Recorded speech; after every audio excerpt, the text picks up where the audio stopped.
Want to stop juggling spreadsheets, calendars, and a dozen apps just to run your rentals? Lodgify makes it easy. It's an all-in-one toolkit for hosts. Build a direct booking website, automate guest messaging, and keep all your channels in sync. Running your rental business your way has never been simpler. And for Good Morning Hospitality listeners, you can get 20% off any yearly plan with code GMH20. Just check the link in the show notes to get started today. Welcome back, listeners. This is Good Morning Hospitality, and today we are breaking one of the biggest stories in the industry. Joining myself, Michael, and Brandy, Steve Schwab, the founder and CEO of Casago, joins us to discuss the $128 million acquisition of Vacasa, a publicly traded property management company that is no longer publicly traded and is under the Casago brand and is pivoting to a franchise model. This isn't just another acquisition. This is a bold move to reimagine how vacation rental management companies operate, scale, and serve homeowners and guests. So, without further ado, let's welcome Steve Schwab to the show. Welcome to Good Morning Hospitality, your one-stop shop for the latest news, noteworthy trends, and thought-provoking discussions across the industry. From hotels and short-term rentals to all things travel and hospitality, you'll find each episode equips you with the information that you need to start your week. Join us on Good Morning Hospitality every Monday, wherever you get your podcasts. Good morning. Welcome back. Special episode. Big day. How we feeling? Fantastic. I'm back in Miami, so I'm even more excited. Congratulations, Randy. We are here today for one sole reason. Steve, is it done? It's done. Signed, sealed, and delivered. Congrats. Yep. As of midnight last night. Body. As of midnight. Wow. Yep. All right. You look great for being up that late. Yeah. Well, so Nice. far so good. A few days of no sleep does the body good. Yeah. Yeah, of course. I'm sure you've been getting full nights of sleep for the past 6 months, all of that. So before we jump in, if you don't mind giving a quick overview on Casago, how it's different than your typical short-term rental manager, and then we can start jumping into this Vacasa acquisition and how it all came about. Yeah. So, Casago was started, 25 years ago. I was a 28-year-old kid going to the beaches of Mexico. I was living down there for a little bit, and I'd just got out of the military and college, and ran into a gentleman who needed some help, and helped him out a little bit for free. Didn't really expect anything, and that act of kindness ended up leading me to me owning the business, and off we went. Early on, there was a competitor in town who wasn't treating the owners very well. And we were just taking, owner after owner. And these guys told one of the owners that was switching over, like, the only reason you go over there is because Steve's kissing your butt. And she had relayed that to me. I'm like, first, like, no, I'm not. I'm like, well, wait. If what you're saying is that I'm actually going to treat owners well and make the decisions based on their best interests when they're away, I guess you can call it what you want, but I call it, being centered on the owner. And over time, that became owner-centric. And through that, I started talking to our team about that. And when that same company left town in the middle of the night with everybody's money and payroll and everything else, we got the call and took over, all this inventory, and had to help the homeowners out and help the teammates out their teammates out that hadn't been paid. And it was close to Christmas, and all that had gone on in short order, and the company was actually getting away from me. And I remember going down to the beach and sitting for a little bit and wondering, if I was necessarily qualified to run something like this. I never ran an organization of that size. And we started talking about, the principles that needed to be held up. And so just like Ranger Battalion, where we had this Ranger Creed that we talked about every single day, and we had this like common language. You'd hear us all speaking the same language and using the same words, having the same ideas when we were making decisions. I wrote down a credo, and that became the way that we think about, make decisions. And we still to this day take that credo and and make our decisions based off of it. We talk about it every single day. We have a stand-up in which we're having conversations about one of the lines of the credo and how we interpret it, what it means. That really started changing things. I didn't understand at the time that, really when you take principles and you give them to teammates and let them make decisions, they understand what a good decision is and what a bad decision is. And when you understand that and you have a group of people who have a social norm to make these decisions based on these principles, that social norm becomes a culture. And when you have a culture of people making great decisions, you start to build trust with your team. And on comes autonomy and all of the things that go along with it. And at some point, I decided that these people who are autonomous, making great decisions, deserved a chance of their own to have their own companies. So we started to take the best of our people and move them to other cities and give them equity in the new cities. And that's how we started to expand. And that became eventually what was a franchise model. And one day on stage at the BRMA Executive, we were watching Vacasa talk about how they're going to take over the world, and these local What year was pops that? never had a chance. That was 4 years ago. And they maybe it was 5 years ago, but they came off stage and I two of the guys I was sitting with said, "Oh man, maybe we should just sell." And I said, I've got this idea. I've actually got those enterprise tools. What if I could figure out how to give you those enterprise tools, in a way that made it where you couldn't you couldn't have those tools at the same price, and you come under Casago and you can be the local heroes, and I can help you with, training and process and pricing and tools. And they both said, that sounds great. And those were my first franchises in the United States. And from that, we just started growing. And what I found, what really makes us different is we've got these people who really love vacation rentals and love the business. And I've said to many of them when they're thinking about signing up as a franchise partner, I said, if you're not really a vacation rental nerd, if you can't sit down with me and just nerd out on this for a little bit, if you can't love what you're doing and love on these homeowners, then you don't belong here.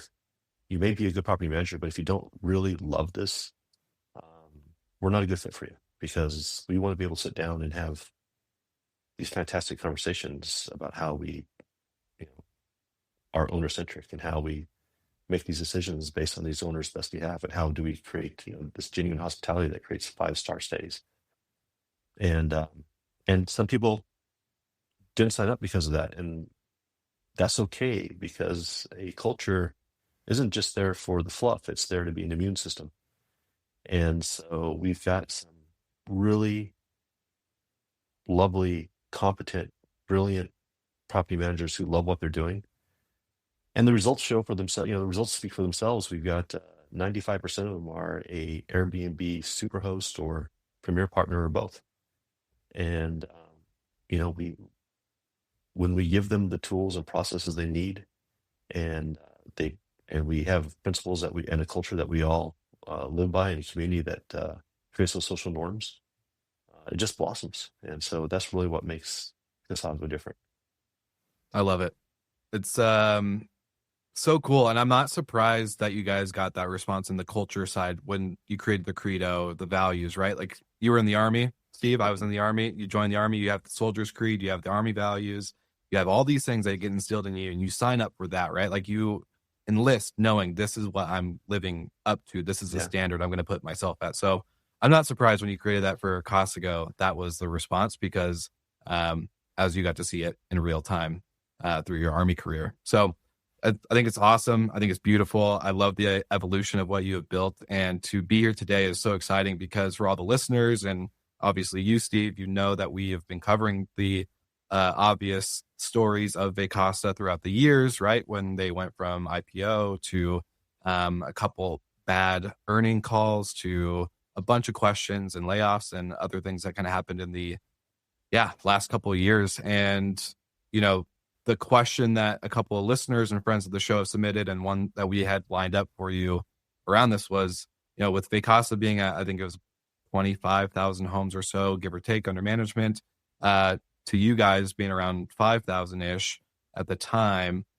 What moment happened in your life, in the career, in the last year or two, that you were like, you know what, this is a challenge that I want to take on, taking on the problem child of the industry in terms of going from private to SPAC to not doing so hot on the market? There's obviously a lot of eyeballs and attention and magnifying glasses on you guys throughout this whole process.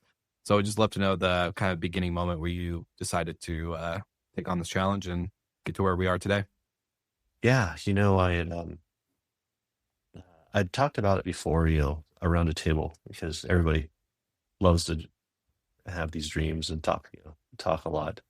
And I was one, like, what we should do is this, and we should go figure out how to get Vacasa and turn it into a franchise model. That's the way to fix that thing.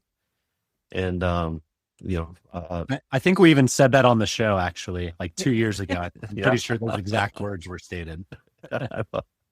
I had another Army Ranger show up at our booth at VRMA, and he said, I think it was in Orlando, but he's like, "Hey, heard there's another Army Ranger on here, so we get to talking. Which Ranger battalion were you in? Which were you in?" And because I have this idea about like taking on Vacasa somehow and turning it into a franchise model. Oh, that's weird that you'd say that. Maybe he was listening to your show. I don't know, but that was Joseph Riley, and 2024 had a lot of turmoil in it for me, and was going through a lot of change. And I needed that to be able to reset myself. It was a complete reset, and I decided to take the risk. And I called and said, "Hey, how do we get this started?" And it was John Banzak I called, and he said, "Look, I can't be involved in this, but I'll connect you to the right people." And he connected me to him and stepped out of it. And I initially tried to do it on my own. I was calling, investors, and I was trying to get the numbers together, and I was like, I'm a property manager. I'm not a deal guy. And so I was like, I better bring in some reinforcements here. So I called up Joseph Riley, and so it began. And he is brilliant and smart and can work insane hours. And his Luke, who was a CFO and who came in, and it just started one piece at a time. And I think we were at single digit probability. Luke gave it a 2% chance. And Wow. I thought he was being optimistic, actually. So you're telling me there's a chance. Yes, exactly. And I remember the first time we got on the phone with the other side's bankers, they wouldn't even look at they came on like 20 minutes late, and they wouldn't look at the camera. And they're just like, yeah, you're a kid. Like, we're doing us a favor to even be on the phone with you. And we were able to bring on Jeffries from our side as our bankers, and off we went. And we started getting their attention, and we talked to probably 300 people, and over 45 pitches. And I remember one day, like, we thought we had things lined up, and we got a no in the morning. Like, okay, we've got two more. We got a no in the afternoon, and we were in the airport, and we both took separate airplanes. He went home to Tennessee. I went to Phoenix, and by the time I got home, there was a third no. And we thought, the deal's dead. And we were just like laying in bed going, well, that was at least interesting. And Gotti taught me early in my career that every good deal falls apart at least 3 times before it gets done. So this must be 5 or 6 deals in a row then, because it was just unbelievable. It was a roller coaster. 3 times in one day. Yeah, that was 3 times in a day that it came apart. And so him and I kept talking, and pretty soon, Joe called. He's like, I think maybe if it's not dead, I think we got a heartbeat. let's take another shot at this. I've got a lead, and we started at it again. And then, then it was more disappointment and more, but it was tenaciousness. And, Joe and I would tell the story, like, have you ever heard that story about the 2 Army Rangers that lost? Like, no. It's like, neither have we. And so off we went. And Let's go. That was our war cry. And, off, continuously on. And I mean, the truth is, like, I'm focusing just on the 2 of us, that insane amount of work by Luke, and then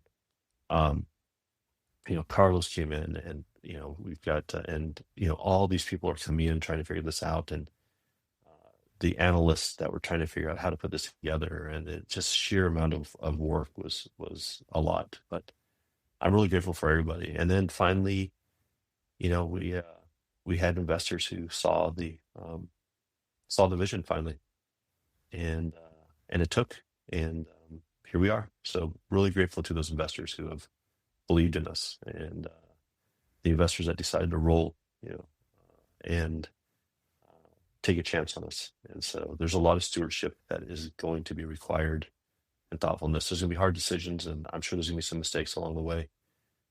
It's not going to be, not all of it's going to be pretty. Some of it's going to be really hard, but there's definitely a future there, and there's incredibly good people at Vacasa. They just need a chance to shine. They've been stuck with the ideology that they're in a tech company, and these are property managers, hand tied behind their back, and they've been moving the right direction. This is the acceleration of us stepping in and making this incredibly local, and finding stewardship at the local level, and to not just the homeowners and guests, but also there has to be stewardship of the people who run these homes for these homeowners. Really good people, and they need the opportunity to show who they are too. And as we look for partners, we need to find people who will love on them as well. I think that was one of the questions we actually had. A lot of people have been following along. This has been kind of a public saga. And that was one of the questions that someone asked us, what is happening to the team? And I think that that's a great answer. Like, you need the people that are doing all of the hard work on the ground. So it's great to hear that, as these changes happen, that those teams will still be doing the main work, which is taking care of the guests and taking care of the homes. And, because this has been so public, and we had someone on LinkedIn also ask this, what was kind of the peak or the pit of this experience, and what was your motivation to kind of keep propelling yourself forward? Yeah. I mean, that day that we had 3 no's in a row was a day that I feel like it was forever in my mind. Because those were 3, we thought all 3 were good to go. And like, it was a tough day. The motivation, I mean, the truth is, I don't think that what was going on with Vacasa and the direction it was headed was going to be good for the industry. And it wasn't going to also be good for the homeowners or for the guests. And it wasn't going to be good for the people who work there. There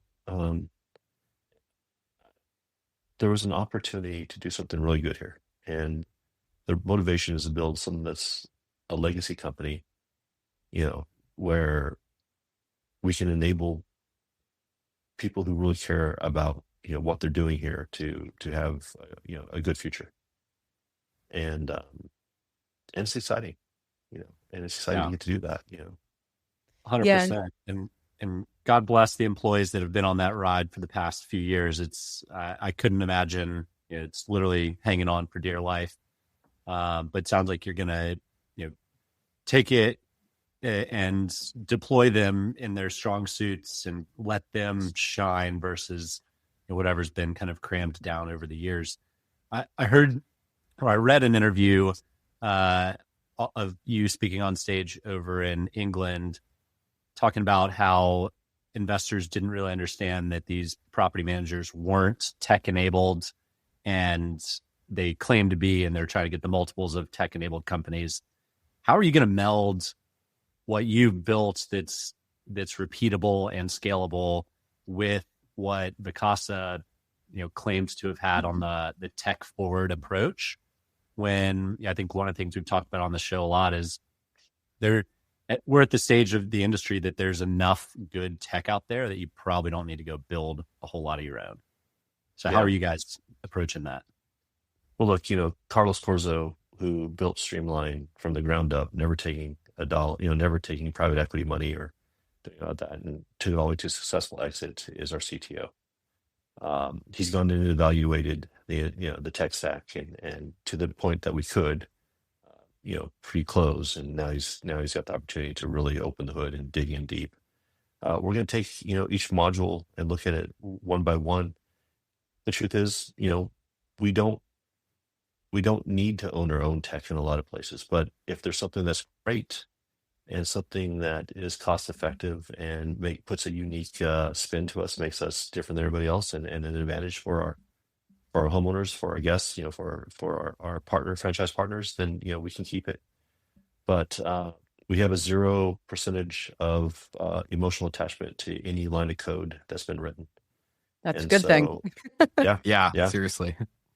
So that's the advantage of not writing the code yourself. You don't have the key effect to the code, right? You haven't put it together yourself, so you have no emotional attachment to it. So we're taking everything, step by step, and looking at what's going to stay, what's going to go, what makes sense commercially, on the financials, what makes sense functionally, and at the end of the day, it's our job to make sure that we are being financially responsible to the investors that have trusted us, to make sure that we aren't just building things for building's sake, right? This is not about ego or how cool we are. This is about how do we serve the people with tech. And it was never a tech play. It's not a tech play. It was never a tech play. It was a people play. And we do need to have tech to make them bionic and give them bandwidth to do the things that they can do that tech can't. But you can't just focus. It's not a tech play. Never was. 100%. Yeah, I love that. It's a people play. I'm going to use that quote in the show notes for all the listeners. But Steve, I am curious, just in terms of the assets, right? So like, this is day one. You are at the start line. The race has begun after the last year of preparing for this marathon that you have to run now. And talking about the transition period, I know there's obviously, like, it's very new. You guys are starting to figure a lot of stuff out.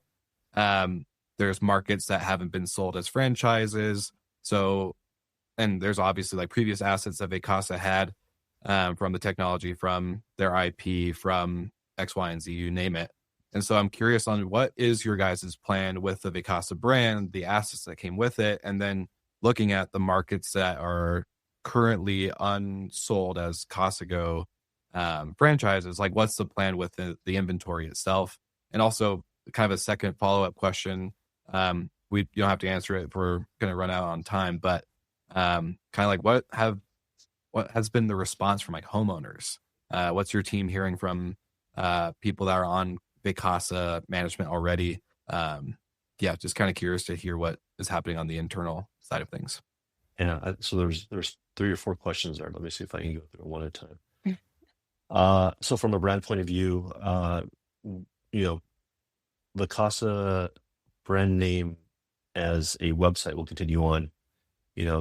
That website drives literally hundreds of millions of dollars of revenue to the homeowners. It would be crazy to deprecate that, right? So we're thinking of Vacasa.com as an internally owned OTA. We'll continue to drive that and build that up, and we're putting together a team to come in and really leverage that. We'll still be working on Casago.com as well under brand, but that's how we're thinking about our web presence. When it comes to the brand on the ground, there was a new version of the Vacasa logo that was released today. Is Vacasa a Casago company? That is, Vacasa will remain in place on the consolidated side of the business until we sell them off as a franchise with somebody who's going to be able to come in and own that market and put a lot of attention on that market. At that point, the conversion to Casago will take place. So there's not an immediate, switch over. We're going into season where we have to make sure that we're not disrupting the business, and so providing all that and making sure that we have a surety for our guests, for our homeowners, for people who take care of them is going to be important as we go forward with this. But conversion will happen at the point of franchise ownership. Make sense? And then what was the third one? More of like what internal dialogue that's happening from current Vacasa owners are on their program, potentially. Like, I don't know. I'm just kind of curious if there's any worry. Chatter. Chatter. What are the feelings from homeowners? It seems to, indications pre-close was that it was positive. They're looking forward to it. They want to make sure that we're not disrupting anything. What questions around brand, how that's going to work, but a positive view on it. I think that the Casago reputation, precedes us, so I think we're in a good spot there. We have to, but make no mistake, like we have to put the work in to earn the trust with our homeowners. It's not a given. That trust is earned every single day. And that it's rented and rent's due every day. So we're not resting on the laurels. We got to go in and show them who we are. And so I think that's a big part of this. And there's no assumption that they're going to love us. We need to go and show them that we're worth loving. And so it's batter up on our side to prove to the homeowners that this is good for them.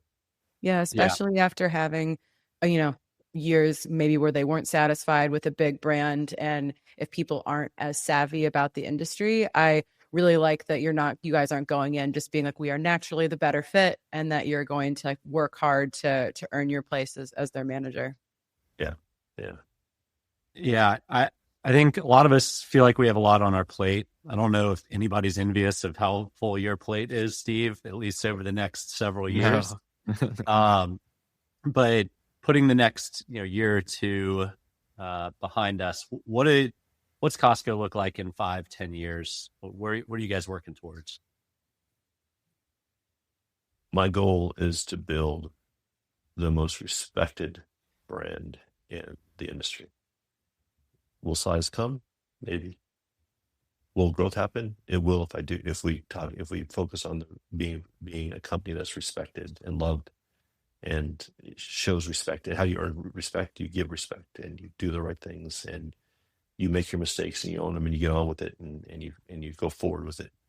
If we can build a business that is highly respected, loved by the people who use us, that if we are irreplaceable to the homeowners when they're away from the properties, if we love on the guests when they come and stay at those properties, and we do the right things over time, everything else will fall into place. We got to make sure our financials are correct. We got to work through the financials. We got to work through logistics. We got to do a transformation of the company. All those things will be, mechanics of building a well-respected business. And if we do that, the growth will take care of itself. Finances, need to be met. We need to be focused on, but we'll take care of themselves. But that's the hope, and that's the goal. Take over the world. Got it. Yeah, simple path. That's all I said. Get me in trouble. Schwab for president. All right. No. We'll avoid politics. No politics here. No worries. So if to maybe wrap up this interview, and it's been super helpful, hopefully provide a lot of clarity to the market on the plans and the direction you're going to take it. What's one thing that you want the industry to know about this merger, and any closing thoughts as well? Yeah, I think I was going to say one thing to the industry is thank you. When this was announced, the grace they gave us and the goodwill they put into this, they understand that this is, they see this as a good thing. And I want to personally say thank you to this industry. They've given us the opportunity to get through with this, and it was noticed by the people internal, the investors, by those who, by the staff and the owners. The people saw how the industry has embraced us, and I I'm here to continue to work to keep that goodwill that is mine to lose. It's mine to continue to earn, and I'm really, really grateful to the industry.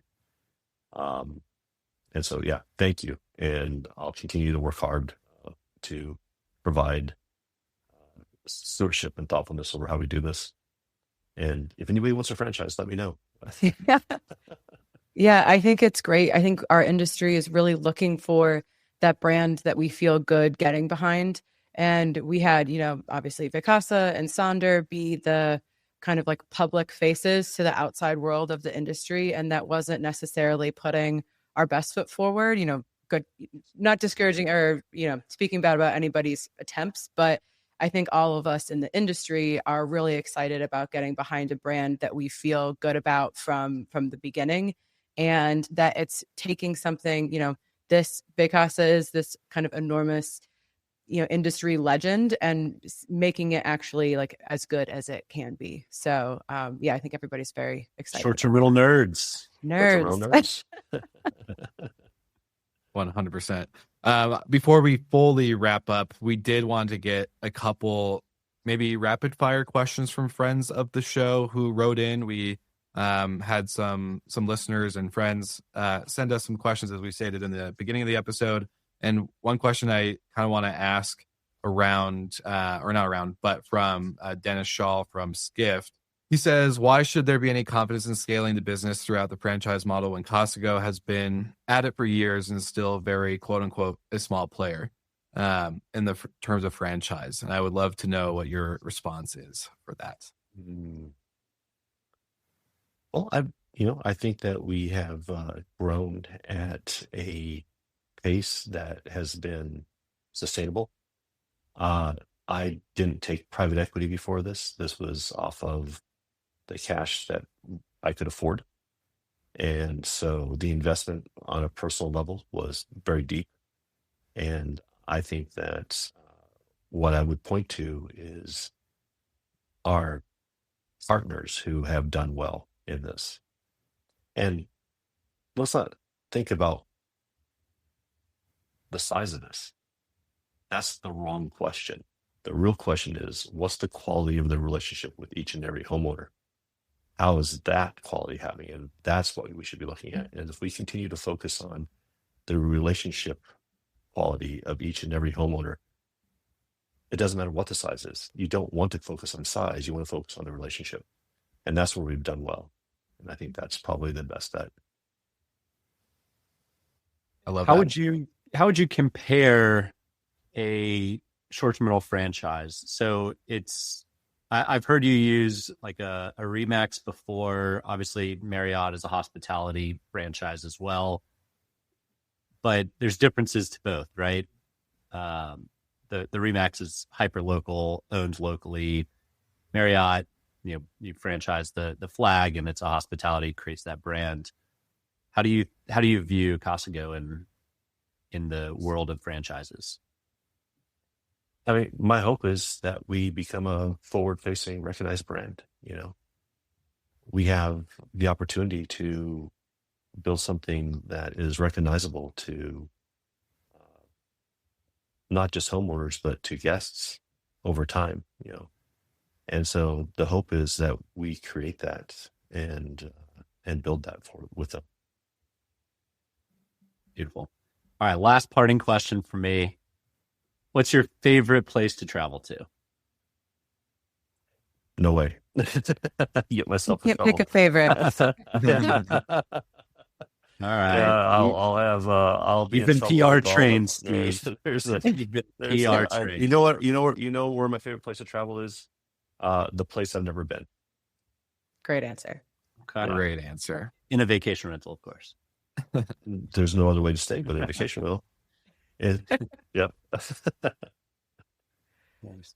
I love it. Well, Steve, thank you so much for taking the time. I know this has been such a long journey, and I appreciate you letting us hound you to schedule this interview and to get all the back and forth done. And yeah, just really appreciate your friendship to us as a podcast, but also to the industry, right? Like you said, thank you to the industry, and I'm going to bet my life that there's many people listening, many people watching who I would say thank you in return for making the big decision. It takes one person to do something as crazy as you did, to take the problem child of the industry and to push it forward to become a legacy company and a brand that your team, guests, and owners can be proud of, but also the industry that talks about all the trends and challenges that come along with hospitality. So just want to say thank you to making that move. We're proud of you, and we're all rooting for you, and we're here to support you. Thanks, guys. Appreciate it. I promise that this will be the first podcast we did. The legal told me stay off podcast. So thank you very much. I'm grateful to be on the show, and I'm a big fan. You guys know I watch it often. Yes, we're excited about that. Every time you comment in, we're like, oh, there's Steve. Good old Steve. We love it. Awesome. Well, for our listeners, if you have more questions, you can email into the show at goodmorning@hospitality.fm, and we would love to try and get those responded to you as fast as possible. But if you haven't already, go follow the journey of Casago. You can go to casago.com. You can learn more about what they're doing, learn about the franchises, and of course, the history of the company and what they're planning on extending with this acquisition. And like always, make sure you like and subscribe to the show so that way you never miss a exciting bonus episode like this. And we'll see you guys on the next one.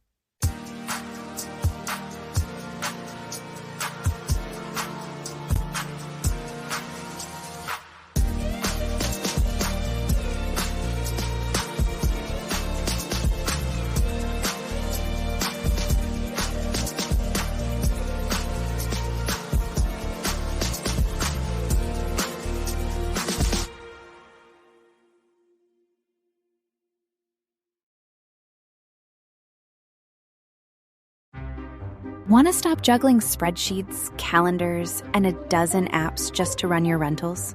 Lodgify makes it easy. It's an all-in-one toolkit for hosts. Build a direct booking website, automate guest messaging, and keep all your channels in sync. Running your rental business your way has never been simpler. And for Good Morning Hospitality listeners, you can get 20% off any yearly plan with code GMH20. Just check the link in the show notes to get started today.